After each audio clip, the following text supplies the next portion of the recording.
So cones come in 3 different types that respond to 3 different colors, 3 different wavelengths of light. And all of the different variations, almost infinite variations of colors that we perceive are all made up by different combinations of the activation of those 3 different types of cones.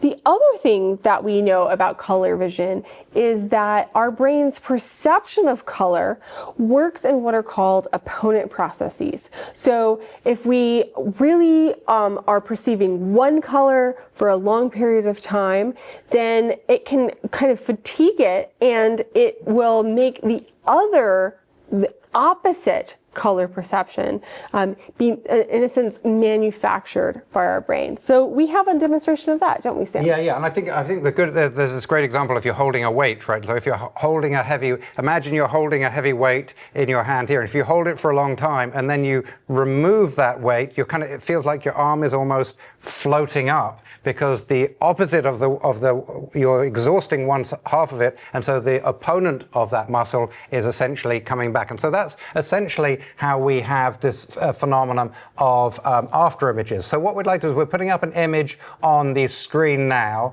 and for this to work best, what we need you to do is we want you to stare at that little white dot without moving your head. So keep your head as still as you can and stare at the white dot on the screen.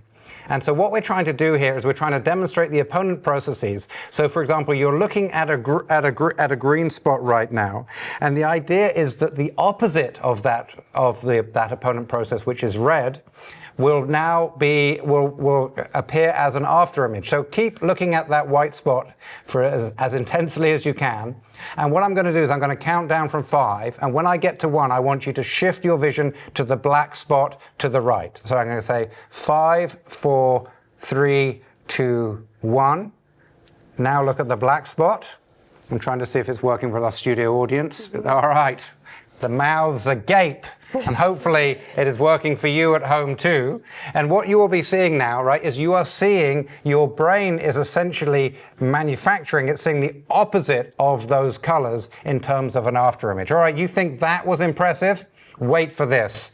Here you see a boring picture of a castle in black and white. Ugh, how boring. Wouldn't it be nice if we could see that in color? Okay, so what we're going to do is the colors have been extracted from this image, and then their opposites have been made into an image, which we're going to show you now. So the same thing again, we want you to stare at that black spot in the middle of this image.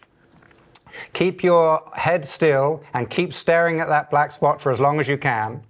And then so what's going on right now is you are exhausting essentially one side of the opponent processes, such that when you stop looking at that, the other side is going to appear as an after image, and that will fill in the colors that was missing from that same black and white photo. So I'm about to show you that same black and white photo again. 5, 4, 3, 2, 1. There it is. And then if you move your eyes around, you see it'll go black and white, and then if you go to the center again, it will become color. And if you blink your eyes, the color should come back a bit, and it will last as long as that after image lasts. Okay, so what's going on here, right, is the opponent process is filling in the color that's missing from that black and white photo.